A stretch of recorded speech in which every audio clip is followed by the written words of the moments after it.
సూర్య భగవానుని ప్రార్థన గావిస్తూ కీచకుడి మందిరంలోకి వెళుతోంది. ఏ విధంగా సింహము బోనులోకి వెళుతున్న లేడి పిల్ల వలె ఉంది ఆమె పరిస్థితి. పదవలాడక గజగజలాడుతోంది. అలా లోపలికి ప్రవేశించింది. అప్పటికే చక్కగా మందిరం అంతా అలంకరించుకున్నాడు కీచకుడు. మాలిని, ఎంత ఆలస్యం చేశావు? నీకోసం క్షణాలు యుగాల్లాగా గడిచాయి ఇంతవరకు. చూడు, ఈ మందిరంలోని అలంకారములని నీకోసమే, ఈ నిరీక్షణంతా నీకోసమే అన్నా కీచక. అబ్బా ఏమిటిది అన్నా? ఏమిటి అడివి దున్నా? ప్రేమగా ప్రాణేశ్వర, మనోహర, ప్రీతమా అంటూ పిలవవచ్చునుగా మాలిని అన్నా. అబ్బా మళ్ళీ అక్కగారికి శిరోభారమట, మదవు ఇస్తే తీసుకువెళతానన్నా త్వరగా. మాలిని, మా అక్కగారికి శిరోభారము లేదు, తలనొప్పి లేదు, కడుపు నొప్పి లేదు. నిన్ను పంపించమన్నానని ఈ నెపంతో ఈ విధంగా నిన్ను నా మందిరంలోనికి పంపించింది మాలిని అంటూ ఆ మాట ఈ మాట చెప్పబోతూ ఆమె చేయిని పట్టుకున్నాడు చనువుగా. ఈ అదృశ్యాకారములు ఒక శక్తిని పంపించాడండి సూర్య భగవానుడు. కీచకుణ్ణి ఒక గుర్తు గుర్తిందట ఆ శక్తి. దిమ్మ తిరిగి కింద పడ్డాడు. ఇదే ఎదరనుకుని రాజమార్గముల పరుగు ప్రారంభించింది ఆ ద్రౌపదీదేవి.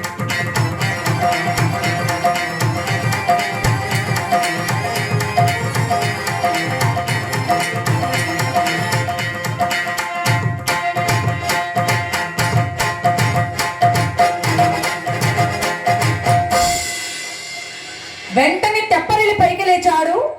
ద్రౌపదీదేవిని ధర్మతో ఆ రాజవర్గంలో వెనకబడ్డాడు కీచకుడు. ముందు ద్రౌపదీదేవి వెనకాల కీచకుడు. అలా తరుముకొస్తున్నటువంటి ఆ కీచకుడిని చూసి వంటగదిలో ఉన్న భీమసేనుడు ఆగ్రహోదగ్రుడైపోయాడు. పట్టరాని క్రోధావేశములతో అక్కడ వంటగది వెలుపల ఉన్నటువంటి ఒక పెద్ద మామిడి చెట్టును బట్టి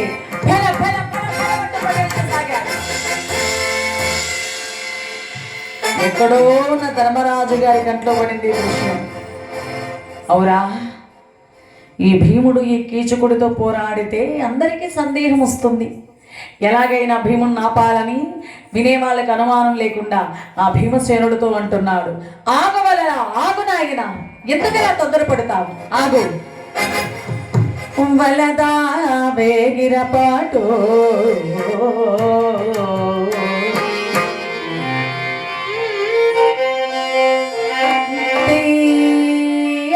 మేల్పలములిచ్చి శాఖోపశాఖల దిక్కుల విస్తరించి ఘనమార్గ శాంతి చేకూర్చు పాంధులగా వృక్షము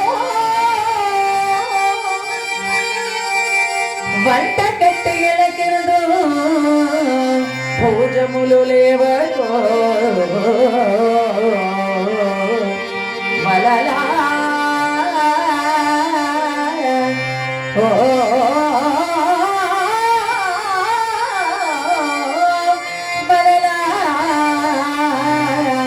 నీ బలమా కుజంబుపై చూపన్ పాడిగా దాగుమా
బాలే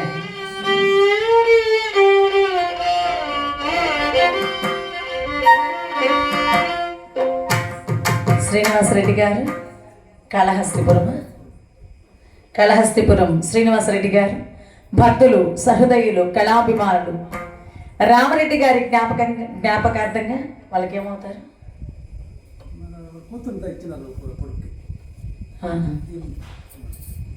మరి బంధుమిత్రులండి, ఆప్తులు సన్నిహితులైనటువంటి శ్రీనివాసరెడ్డి గారు రామరెడ్డి గారి జ్ఞాపకార్థంగా 516 రూపాయల కానుకను మా కళా బృందానికి కానుకగా సమర్పించారు. మరి శ్రీనివాసరెడ్డి గారికి వారి కుటుంబ సభ్యులకు పార్వతీ పరమేశ్వరుడు అష్టైశ్వర్య ఆయురారోగ్య భోగభాగ్య ధనకనక వస్తువాహనాలతో ఇటువంటి వందలు వేలుగా వేళ్ళు లక్షలుగా లక్షలు కోట్లుగా కోటాను కోట్లుగా ఇచ్చి ఆ పార్వతీ పరమేశ్వరుడు వారిని చల్లగా ఎల్లవేళలను అనుగ్రహించాల్సిందిగా కోరి ప్రార్థిస్తూ మరి అలాగే మరి కీర్తిశేషులైనటువంటి మహానుభావులు పూజ్యులు పుణ్యులు పెద్దలు రామరెడ్డి గారి దివ్యాత్మకు శాంతి చేకూరి వారికి స్వర్గ ప్రాప్తి కలగాల్సిందిగా పార్వతీ పరమేశ్వరుడని కోరుతూ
ఎందుకు ఆ తొందరపాటు? అది వచ్చిపోయే వారికి చల్లని నీడనిస్తుంది, తీయని పళ్ళనిస్తుంది, ఎండాక వంటకు వినియోగపడుతుంది. ఇన్నింటికి ఉపయోగకరమైన చెట్టుని అర్థాంతరంగా పెకలిస్తున్నాను ఎందుకు? చెట్టు ఎండడానికి సమయం పడుతుంది వలలా తొందరపడుకు నాయన. సమయ భంగం చేయకంటూ ధర్మరాజు గారు చెప్పగా వినేవాళ్లకు చెట్టు గురించి చెప్పాడు ఈయన. కానీ ఇందులో నిగూఢార్థం కీచకుడి గురించి చెప్పాడు. చెట్టు నీడలో రాజంతటి వాడు బ్రతుకుతున్నాడు, అజ్ఞాతవాసం భంగమవుతుందని ఆ భీమసేనుడికి చెప్పకని చెప్పాడు, పరోక్షంగా చెప్పాడు. అన్నగారి మాట విన్నాడు. వెంటనే అన్నగారి మాట జవదాటలేక లోపలికి వెళ్ళిపోయాడు భీమసేనుడు. మా సమయం అవుతోంది, ప్రసాదాలంటే సిద్ధం చేసుకోండి. ఇక సభలో వచ్చి అందరినీ పేరు పేరున అర్థించింది. ఎవరూ రక్షణ చేయలేదు.